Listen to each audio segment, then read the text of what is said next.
And welcome back to the Kingdom Hearts 2 Final Mix Critical Mode any% speedrun tutorial. In this episode, we are going to be covering the second visit to Agrabah, and I don't think there's anything else I need to say beforehand, so let's get right into it. So we're going to start off this world immediately by taking out Goofy and replacing him with Donald. Then we're just going to head out into Agrabah area and then head into the bazaar. We're going to do a quick run forward, and then we are going to go into Wisdom form. Because of us spawning bulky vendors the way we did in Beast Castle and in Halloween Town, the bulky vendors will always spawn here in the bazaar. And when we go into our form explosion, it's going to destroy all the caravans and let us take a direct route to the palace walls. The only thing to note with this is sometimes we're actually at the point where you might get anti-form here. That's not a big deal. It's totally fine. You'll just run to the palace walls all the same. But because of that, I just want to say don't be mashing square to do quick runs immediately, because if you get anti-form and you press square, you're going to do the funny little anti-form glide in place, and it's probably going to frustrate you. So just don't be mashing. Tiny note, but something to look out for. But yeah, go into Wisdom form and head towards the palace walls. And then we'll head into our very first fight after a little bit of movement towards Water Jafar to get you used to carpet movement. And now we'll get into it. So to start this fight, we're going to go directly backwards. So just holding backwards on the analog stick. And once we hit the wall, we're going to cast a magnet. That magnet will catch 98% of the time. It'll catch all of them. If it doesn't catch one, that's actually not a big deal. It should die later on throughout the rest of this fight with the other things that we do. But we're going to cast a magnet and then do a double thunder finisher. So cast the magnet. And actually something you see me do here, and this is actually important. So magnet, I'm then going to, after I cast the magnet, I'm going to lock on and do the double thunder finisher. By locking on, it's going to ensure that I am targeting a rapid thruster that is in the middle of the magnet with all of the other rapid thrusters, and it makes it more likely that my double thunder finisher are going to hit all of them and kill all of them. So that's just a small little piece of tech, but it'll help make sure you kill all of these guys. And after we do that double thunder, we are going to throw an ether. Thunder, thunder, ether. This magnet will then catch the 3 bats that spawn. Once the magnet goes away, they will come down to do their bat cry attack on it. We will use 2 reflects and then a magnet, which will kill them. So reflect, reflect, magnet. You do 2 reflects because the attack lasts a long time, and if you do 1 reflect, there's a chance the attack's gonna hit you afterwards, and you're not gonna be able to immediately do the magnet. But anyways, reflect, reflect, magnet. Next 2 fortune tellers are gonna spawn and immediately get caught in this magnet. We're going to go a little bit below the magnet, about this distance, so they're going to come down and swing at us. We're going to reflect, magnet, finishing leap, and that will end the fight. Reflect, magnet, finishing leap, boom. They die when they get caught in the magnet again, which is kind of fun. But yeah, that's the entire first fight. Now we're going to go into this Water Jafar pursuit. There's not really too much to say for this. Eventually, you'll memorize his path and have a better time tracking him. But basically, he's going to stop 3 times. The first 2 times, you just need to do a basic hit on him to get him to keep going. And then the final time, you need to use a finisher. We actually have enough MP left to do 2 casts of Thunder. So if you miss once on the final one, you can use it again.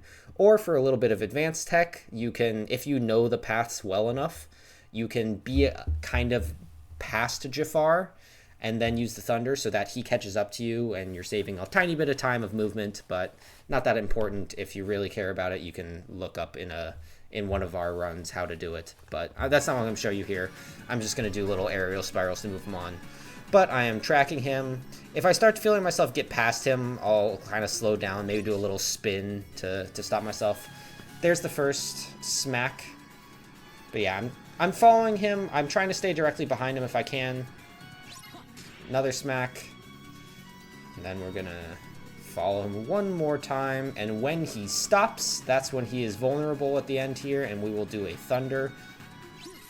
Bam. And that's all the Water Jafar. And now we're going to move on to Carpet 2. fair amount of similarities, honestly, in the first carpet fight. We're going to go directly backwards and cast the magnet. But actually, right before we cast that magnet, once you get to the back of the wall, I'd recommend moving up like just a tiny little bit. The reason you do that is so that this finishing leap that I'm about to do after I cast the magnet has a better chance of hitting more of these guys, because obviously you want to hit them all and do as much damage and kill them as quickly as possible. And by lifting the carpet up a little bit before you cast the magnet, it gets you a little bit closer to the enemies, but not so close that they might go below you. If they go below you, they actually get incredibly hard to hit, and you might be in some trouble. So just that slight move up there. But magnet finishing leap, and now I'm just going to do combos to kill them. An aerial spiral followed by 2 horizontal slashes. You won't necessarily have to do 2 horizontal slashes. Just keep an eye when they die, because the moment the 4th guy dies, you want to use a magnet. I think in this video, I actually used 2 horizontal slashes and a finisher, but the enemies have already died, so my finisher hits nothing, but I immediately cast the magnet afterwards. So let's see what happens. Finishing leap, hitting him. Yeah, that last guy died, but I wasn't totally sure, so I used the finisher, but then immediately did the magnet. Once those guys die, fortune tellers immediately spawn and will get caught in this magnet. You're going to get up so you're below the magnet, kind of that same distance that we were in the first carpet fight. These guys are going to come down. You'll reflect it. Magnet finishing leap, just like before, which will kill them. By the way, we're trying to stay against the wall here. That was the same in the previous fight, but staying against the wall is going to make it more likely that the enemies stay close to you and get hit by every bit of damage that you're trying to do to them. So that's why we do that. But yeah, we're going to reflect, magnet finishing leap to kill again. We're going to land and throw an ether. This crimson, we're now going to have a crimson jazz and another fortune teller spawn. We're going to do the same thing once we've thrown the ether. These guys are going to come out swinging. Target or lock on to the crimson jazz, reflect his attack, magnet finishing leap, combos to kill. Magnet or reflect, magnet finishing leap, combos, done. And that's all carpet 2. Both these carpet fights should be pretty straightforward, not too difficult. The only trouble you might get into is if some of your hits happen to whiff, and again, that's why we're against the wall, trying to make sure that doesn't happen. But yeah, that's the 2 fights, and now we're going to move on to the switches segment. So I'm going to show you a bit of, at least for this first switch, some slightly advanced tech that I like to do. It's not super difficult, so I figured I'd recommend it. There's going to be a lot of enemies that surround this switch, which makes it hard to lock onto. There's a couple things you can do. The first thing, which is slower, but also an easy way to do it, is go low and get yourself down here, crash into the wall, and then move upwards. Then all the enemies will be stuck down below. It'll be easy to target. But what I'm going to show you here is the way that I like to do it. So I go directly towards it, and right when I get to it, I like to stop myself right by it and then turn the camera. If you turn the camera, all of the enemies will go past, and the only thing that'll be in front of you will be the switch, and it's easy to lock onto and use the thunder on. So I turn around, there it is, thunder, and now I head for the blizzard switches over here. I stay up top here, and what this does is this despawns all the enemies. So I'm going to stay as high as the thunder switch is and head over here. You'll actually hear them despawn, and nothing else will spawn. And once we get close to the blizzard switch, then we'll go down towards it. With no enemies around, easy to lock onto. Cast the blizzard and head towards the fire switch. Getting ready to use the fire. I don't have fire customized. Now we just go down below to this guy. The only thing to look out for with this fire switch is if you're too high, even though it turns red, it's not going to work. And you're going to be confused and not sure why it's happened. So make sure you just go a little bit below where it's starting. It'll come down to you, so you'll be able to use the fire immediately on it and won't have to move. But just being a little lower is safer. But you do want to make sure you use your fire as quickly as possible, because either a Crimson Jazz or some fortune tellers will be immediately trying to smack you. So you want to make sure you're in the middle and firing it as soon as possible. So it turns red, fire, boom. Right before that Crimson Jazz hit me. Very scary. But yeah, that's all the switches. Now we're going to do some quick movement up to the door here, making sure to get 42 seconds. Very important. Not actually. There's always no cutscene here, which confuses me. It feels like there should be, but there's not, so just head to the exit. Now we do Carpet Escape. So, Carpet Escape for critical mode is actually really important, because we want to make sure we kill all of these enemies if we can, because that's obviously going to get us more experience, and there's an experience threshold that we need to hit. Before we fight Genie Jafar, we need to make sure we hit level 30. I don't really know what experience remaining is sufficient to be able to hit level 30 offhand. Like, I know like the general range, it's something like, 600 experience to level 29 is sufficient if you kill everything. It doesn't really matter because you'll know by the end of this fight whether you hit the level up. This fight is totally consistent in the escape. There's no way to make it faster, but it's also consistent how enemies spawn. So it gives you a good chance to learn how they spawn, so you know how to kill them immediately. I'm not really going to talk through too much of this. It's just smacking the enemies. The bats and rapid thrusters die with one hit. Fortune tellers die with a finisher. There's only 2 spots where I will tell you specific things, and that's how to kill these fat bandits that are just standing around. So right now we're just going through. You see my experience is incredibly good in this video. I wouldn't expect your experience to be there. It's just kind of the video. So yeah, just smacking the enemies, moving along.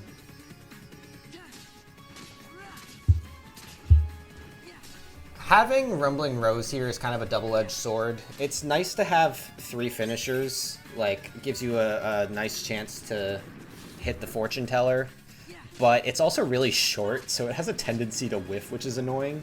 But you can get some pseudo combo master in this fight, where even though you whiff, sometimes the combo will keep going. But right now, we've kind of hit the point where the first fat bandit is about to appear, and you'll want to do some certain comboing to help kill it easily. These 4 and 5 enemies will appear, and I'm going to kill all of them except this left rapid thruster. So bang. So I took out those guys, and now I'm waiting. I'm leaving this guy alive, and eventually there's going to be a fat bandit. There he is. Once I see him, then I will kill this rapid thruster. The rapid thruster will go in, hit this guy, and you'll get the experience from him, C351, as well as the rapid thruster experience. So that's an important 351 experience to get. There's a second guy, so that'll be 700 experience you'll be missing out on if you fail to hit those guys. So very, very important to hit them. But anyways, continue on, just smacking the enemies. A common question asked here is, why can't we experience boost? Well, the way experience boost works, kind of dumb, is it only counts if Sora kills the enemies. So, like, Bat Cry doesn't give you experience boost. Any of your party members killing an enemy doesn't give you an experience boost. And this counts as that. So you're not actually killing these enemies. You smack them and then they die on like the walls. So it doesn't count as experience boost, which is really lame. It'd be nice if we could, but you can't. So yeah. Anyways, just continuing to smack all these enemies. Now, once these fortune tellers appear, I'm going to wait because there's another fat bandit coming up. So I'm going to wait, and right as we're getting around here, that's when I'm going to start doing my combos on these guys. And I want to make sure I land my finisher so it knocks into this enemy. So let's go back a little bit. I wait till about here, and that's when I start doing my combos. And see, both of them would have hit. So that's how you make sure that you kill this fat bandit. If you whiff a bunch, it's not going to hit him from back here. So it's just important timing things to get to know. And as you just saw earlier, I hit level 30, so I've got plenty of experience as I continue taking out these last guys.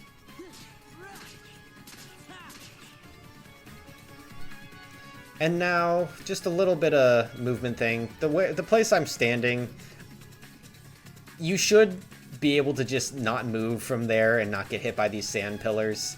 But just, you can move out of the way of them if you're a little concerned. They spawn in the same place each time. They're not a one-shot. The only reason they would kill you is if you got hit previously. So just something to be aware of. But that's the end of Carpet's Escape. Let's say, for example, you failed to reach level 30 here. You have a couple of options. The first would be to head towards the Cave of Wonders and kill the enemies that appear before it. That's one way to do it. There's a fancier way to do it that kind of ruins the orders of your splits. But this was what I would do if I didn't hit the level up. We're about to do a save warp and go back into the peddler's shop. But instead of going into the peddler's shop, what I would do is I would fly to Beast Castle. I would kill the Dragoons and Zaldin, finish off Beast Castle, come back here. Then I would defeat Genie Jafar, and then I would go to Land of Dragons 2. That's like the optimal way to cover for not having enough experience. So just something to note if you encounter that situation, which at some point you probably will. It's not unlikely. But that aside, we're going to go into the parlors or into the peddler shop and head towards Genie Jafar. We have a quick menu to do before we get there. We're going to take off Rumbling Rose and put on Decisive Pumpkin, and then take Hero's Crest off of Master Form and put Rumbling Rose there. This is a really quick menu, and there's a nice way of doing it because of where the Keyblades are. So we go into items. Decisive Pumpkin is at the bottom when you click on Rumbling Rose, so you just press up once to get to it and equip it. And then when you go down to Master Form, which this save has Kingdom Key on for whatever reason, that would not normally be there. Hero's Crest would normally be there, so let's ignore that. But when you click on that, it's just one up input again to get to Rumbling Rose and equip it there. And that's the only menu, and now we go into Genie Jafar. So I'm going to show you a Genie Jafar strat that is optimal. It might not be the most common strat, but I actually find it easier. So instead of what you might have seen is we go up to the head and use all slide dash combos, I'm actually going to have you do an aerial sweep combo. And I'll show you what that is when we get to it. The carpet has specific combo modifier things that are unique to it, and they're not necessarily called slide dash and aerial sweep, but it's what we call them. So let's get into it. We're going to start this fight by immediately heading for Jafar's six-pack and smacking the shit out of it. So we're going to do a slide dash combo with a guard break. Your spacing is important here. If you start your combo too early, you won't get the slide dash. If you start it too late, you'll do a flash step. The slide dash specifically with the carpet comes out in a special way. Let me just show you what it looks like before I talk about it. It does this little multi-hit thing that goes ch-ch-ch. And what's special about this is kind of the same principle as that damage amplification that I was talking about with Mega Duck Flare, is each one of that slide dash individual hits does full damage. So that thing does a lot of damage, which is why we want to utilize it. So we're doing one combo with a finisher. You get pushed away as Genie Jafar spins here, and we're going to immediately start a second combo. And that just doing a slide dash dare is enough to kill. Now, normally, in the normal strat, what you do is you'd go up to his head and do another slide dash, but I'm going to show you aerial sweep. So this allows you to get to his head and start a combo even quicker than doing a slide dash. And what we're going to do is right when you pass by his nipple, that's your visual cue, you're going to press X, and Sora is going to do the carpet exclusive aerial sweep. So let's see what that looks like. So there, he does that. And similar to that slide dash we were talking about, every one of those aerial sweep hits does full damage. So it's really powerful, and it lets us start our combo even faster. So let's slow down what that timing looks like and where his nipple is. We're going to frame by frame it. And he's right around here, and then we're going to use it. I think he has nipples. It's kind of hard to say, but I'm just kind of like guesstimating where they are. It's, you know where nipples are. But that's right when we pass it by, you press X, and Sora will do the aerial sweep attack. If you press it too early, he won't do anything. If you press it too late, he's going to do a regular aerial dive and start an aerial combo, and that is bad. You do not want that to happen. So make sure you get this timing down. It's important. Anyways, we're going to do that aerial sweep combo, do a finishing leap, or I mean, do a guard break and a second finisher. Guard break, second finisher. Now we're going to back away in order to force out the slide dash attack that I was talking about. If you don't back away far enough, you'll do the flash step. So you want to make sure you get a little bit of distance here. It also helps to hold up. So you're both moving backwards and moving upwards. That gives you a better chance, or it allows you to more quickly get out the slide dash. At least I've found. So I'm kind of moving up and backwards, and once I know I get far enough, then I will use the slide dash attack. Here it goes. And I will do a guard break, finishing leap.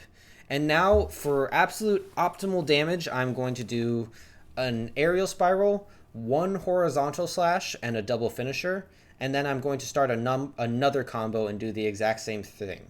An aerial spiral, a horizontal slash, and a double finisher. And that is the best damage you can possibly get here. Bam, bam. Aerial spiral, horizontal slash, double finisher. It's tight to get that in. You might not, but that's not a big deal. Once he gets up here, we're not using the second RC that would spin him out. We're just beating up the abs and then going for his head. Once he gets here, lock off and go down to his abs again. He'll do his You'll Never Escape attack. We're going to reflect that so we don't get hit. And now we're going to do a full combo with that slide dash again, guard break, double finisher, and that'll be enough to kill the abs again. And again, we're going to do our little aerial sweep combo, timing it about when you hit his nipple here, or just a bit above. Guard break, double finisher. Again, forcing out a slide dash. Guard break, finishing leap. This time we're going to do 2 horizontal slashes and 2 finishers, but it's honestly really tight to do that. And frankly, you don't have to. Sorry, I missed one thing. So I'm doing this first combo, and now in this next combo, there is a health barrier here. Because I've got optimal damage, I'm going to break that health barrier with my guard break. So let's see it happen. Oh, sorry, I backed up incorrectly. So the health barrier is right here. Normally a guard break does a little bit more damage than that, but it cuts it off here. And we've seen health barriers before. They have to be passed with a finisher. So if your guard break doesn't break this health barrier, your finishing leap will, and it'll only do like 1 damage. But because my guard break did break the barrier, the finishing leap is going to do its full damage here. And now I'm going to start my air combo. It's not a big deal if you don't break the health barrier with the guard break. It's just you're going to be a little bit shorter on damage in this final phase, and you won't be able to kill quite as quickly. But the most important part is that you do kill. If you don't kill, or if you don't break the barrier with the guard break or the finishing leap, then we might be in some trouble, because you're not going to break it until you do your first horizontal slash here. And then at that point, you're probably only going to get to about this much damage here before you have to do the wind up. And then you might be in a little trouble to kill at the end. That's when you're at risk of DMing, or of getting DM'd. So hopefully you've done the damage like I was showing, and that won't be a risk for you. But getting back into it, we did our finishing leap and are going to do an air combo with 2 horizontal slashes and 2 finishers. It's pretty tight to get all of that out. So if you know your damage here is good and you only want to do 1 finisher, that's totally fine. You can drop it. I'm just wanted to let you know that getting in these 2 horizontal slashes and these 2 finishers is kind of tight. So horizontal slash, 2 finishers, and now we're going to go down and get the roll up. So the moment you land from that second finisher, you're holding down and mashing triangle to make sure you get that reaction command. We're going to roll them up. And then, because my damage is really good, it's just going to take me 2 ground combos to kill. If your damage wasn't good, you might need to finish off your second ground combo with a finishing leap and start going into air combos. But because mine is good, I don't need to do that, but it's just something to keep in mind. And you'll see I finished this fight with a finishing leap just in case it didn't kill. So we're going to come in, slide dash, double finisher, pulling away, going up and back again. So this finishing leap kills, but say it didn't, I just start my aerial spirals, horizontal slashes, finishers, hoping I get in that last bit of damage if I need it. But this kills, and that finishes off Genie Jafar. It's, once you get the aerial sweep timing down, it's a pretty dang easy fight, but it's also pretty dang punishing if you don't do it well. Genie Jafar's DM takes forever, and you may die afterwards because he's going to be throwing out all his thunder and fireballs, and you're going to be desperately trying to go towards his abs and reflect the fireballs and hope that they don't kill you during it and hope that you're able to break his abs. It's not a situation you want to be in. So you want to make sure you kill like this if possible. I think that's all I have for Agrabah 2. Thank you guys for watching, and I'll see you in the next one.